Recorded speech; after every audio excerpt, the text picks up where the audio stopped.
السلام علیکم ورحمۃ اللہ وبرکاتہ۔ نحمدہ ونصلی علی رسولہ الکریم، اما بعد۔ تین عورتیں جو قبر سے سیدھی جنت میں جائے گی، اور تین عورتیں جو قبر سے سیدھی جہنم میں جائے گی۔ محترم ناظرین، حضرت علقمہ رحمۃ اللہ علیہ فرماتے ہیں، اگر تم مجھ سے عورتوں کے اوصاف و خصائل کے بارے میں پوچھ لو تو سن لو کہ میں نہ صرف عورتوں کی بیماریوں کے بارے میں بصیرت رکھتا ہوں بلکہ ان کا علاج بھی جانتا ہوں۔ اگر آدمی کا سر سفید ہو جائے یا اس کا مال ختم ہو جائے تو اس کے لیے ان کی محبت کا کوئی حصہ نہیں رہتا۔ وہ مال کی فراوانی چاہتی ہے، چاہے کہیں سے بھی مل جائے، لیکن پانچوں انگلیاں برابر بھی نہیں ہیں۔ بہت ساری خواتین سلیم الفطرت بھی ہوتی ہے، اللہ سے ڈرنے والی۔ ایسی خواتین شوہر سے حلال لقمے کا ہی ہمیشہ تقاضا کرتی ہے۔ محترم ناظرین، پہلے ہم بات کر لیتے ہیں ان تین عورتوں کے بارے میں جو قبر سے سیدھی جنت میں جائے گی۔ رسول اللہ صلی اللہ علیہ وسلم نے فرمایا، کیا میں تمہیں ان عورتوں کے بارے میں نہ بتاؤں کہ قبر سے سیدھا جنت میں چلی جائے گی؟ صحابہ کرام نے عرض کی، یا رسول اللہ صلی اللہ علیہ وسلم، ضرور بتائیے کہ وہ خوش قسمت اور خوش نصیب عورتیں کون کون سی ہیں؟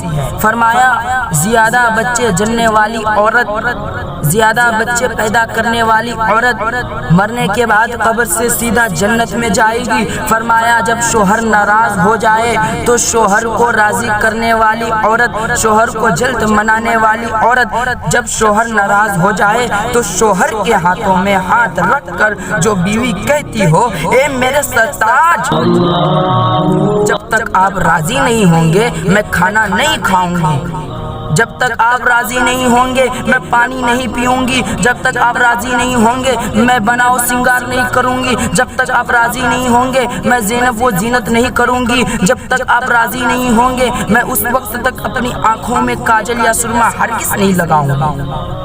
وہ عورت جو اپنے شوہر کے ساتھ ٹوٹ کے محبت کرتی ہے، ٹوٹ کے پیار کرتی ہے، عشق کرتی ہے، اللہ اور اس کے رسول کے رضا کے لیے اپنے شوہر کی عزت کرتی ہے، ادب کرتی ہے، احترام کرتی ہے، شوہر کی کمیاں دوسری عورتوں کے سامنے بیان نہیں کرتی، ہمیشہ شوہر کی تعریف ہی بیان کرتی رہتی ہے۔ فرمایا، وہ نمازی عورت، قرآن مجید پڑھنے والی عورت، شریعت پر پابندی سے عمل کرنے والی عورت جو مرنے کے بعد قبر سے سیدھا جنت میں چلی جائے گی۔ محترم ناظرین، اب ہم بات کر لیتے ہیں ان تین عورتوں کے بارے میں جو قبر سے سیدھی جہنم میں جائے گی۔ تین عورتیں ایسی ہیں کہ وہ جس گھر میں بھی چلی گئی اس گھر میں رحمت کے فرشتے نہیں آتے، وہ گھر تباہ و برباد ہو جاتا ہے، اجڑ جاتا ہے، گھر میں رہنے والا ہر ایک انسان مشکلات مصیبتوں کی دلدل میں پھنس جاتا ہے۔ نمبر ایک، خدا کو خاوند سمجھنا۔ استغفر اللہ استغفر اللہ استغفر اللہ۔ آپ سوچ رہے ہوں گے میں نے یہ کیا کہہ دیا؟ بھلا کوئی عورت خدا کو خاوند بھی سمجھتی ہے؟ ایک مرتبہ ایک عورت کسی عالم دین کے پاس آئی، کہنے لگی، حضرت پتہ نہیں اللہ کو کیا ہو گیا ہے، اللہ نے میرے ساتھ کون سی دشمنی مول لے لی ہے، کیا اللہ نے مجھے پیدا نہیں کیا؟ فلاں عورت کو 4 بچے دے دیے، 4 بیٹے دے دیے، اللہ نے مجھے ایک بھی بیٹا نہیں دیا، فلاں عورت کو مال دے دیا، دولت دے دی، سب کچھ دے دیا، مجھے کچھ بھی نہیں دیا، میں نے اللہ کا کیا بگاڑا ہے؟ اللہ نے مجھے کسی بھی نعمت سے مالا مال نہیں کیا ہے، کب سے دعائیں مانگنے لگی ہوں، اللہ تعالیٰ میری دعائیں نہیں سنتا، آج کے بعد میں اللہ سے کبھی بھی دعا نہیں مانگوں گی۔ اس عورت نے اللہ تعالیٰ کا نام بڑی ہی بے ادبی سے لیا۔ یہ سن کر عالم دین فرمانے لگے، اے عورت، اس طرح کا لہجہ، اس طرح کی باتیں خدا کے بارے میں نہ کیا کرو۔ اس طرح کا لہجہ اللہ کے سامنے اچھا نہیں لگتا۔ خدا کا نام بے ادبی سے نہ لیا کرو، خدا کو خدا سمجھو، خدا کو خاوند مت سمجھو، خدا کی ذات کے سامنے وہ لہجہ اختیار نہ کرو جو لہجہ اپنے شوہر کے سامنے اختیار کرتی ہو۔ تو نے مجھے جو کچھ چیزیں دی ہیں، تم نے مجھے وہ کچھ لے کر نہیں دیا۔ فلاں شوہر نے اپنی بیوی کو سب کچھ لے کے دیا، تو نے میری یہ خواہش پوری نہیں کی، تو نے میری وہ خواہش پوری نہیں کی، میں تجھ سے ہرگز کچھ نہیں مانگوں گی۔ اس طرح کے بے ادب جملے، اس طرح کا بے ادب لہجے شوہر کے سامنے تو اختیار کیا جاتا ہے، خدا کے سامنے اختیار نہیں کیا جاتا، خدا کے سامنے بولا نہیں جاتا۔ ایسی عورت جو سیدھی قبر سے جہنم میں جائے گی۔ نمبر 2، غیبت کرنا۔ جہاں 2-4 عورتیں اکٹھی ہو کر بیٹھ جاتی ہے، وہاں غیبت شروع ہو جاتی ہے۔ کسی نے کسی عورت کی غیبت ہو رہی ہوتی ہے، بیوی اپنے شوہر کی غیبت کر رہی ہوتی ہے، ساس اپنے سسر کی غیبت کر رہی ہوتی ہے، شوہر اور عزیز وقارب کے رشتہ داروں کی غیبت کر رہی ہوتی ہے۔ کسی بادشاہ نے اعلان کیا، آج کی مجلس میں جو بھی سب سے بڑا جھوٹ بولے گا اسے منہ مانگا انعام دیا جائے گا۔ لوگوں نے بڑھ چڑھ کر جھوٹ بولے۔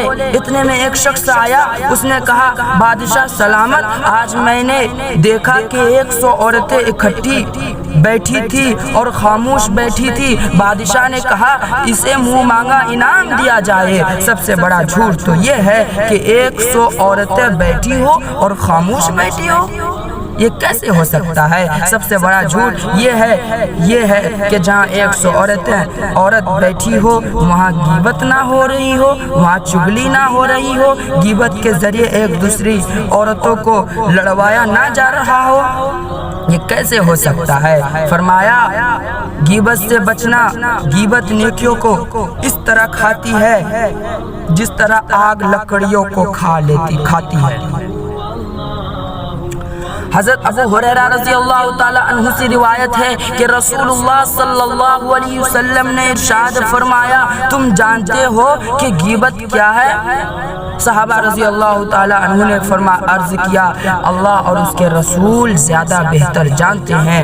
آپ صلی اللہ علیہ وسلم نے فرمایا، اپنے مسلمان بھائی کا ذکر اس طرح کرنا کہ اسے ناگوارا گزرے۔ لوگوں نے کہا، اگر وہ برائی اس میں موجود ہو تو؟ آپ صلی اللہ علیہ وسلم نے فرمایا، اگر اس کے اندر وہ برائی موجود ہو تو تم نے اس کی غیبت کی، اگر برائی اس کے اندر موجود نہیں ہے تو تم نے اس پر بہتان ڈالا۔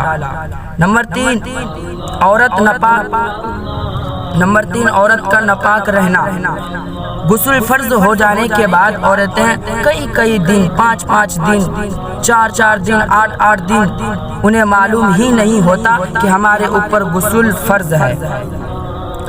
ہم نے تو غسل کیا ہی نہیں۔ ناظرین ذرا سوچے، جس گھر میں ناپاک عورت رہتی ہو وہاں رحمت کے فرشتے آتے ہوں گے، وہاں رزق میں برکت ہوتی ہوگی۔ ناپاک ہاتھوں سے وہ کھانا بنا کر جن بچوں کو کھلاتی ہوگی، کیا خیال ہے ان بچوں کے آنکھوں میں حیا ہوگی، ان بچوں کے آنکھوں میں غیرت ہوگی؟ عورت کا اپنے شوہر سے کسی شرعی سبب کے بغیر طلاق مانگنا۔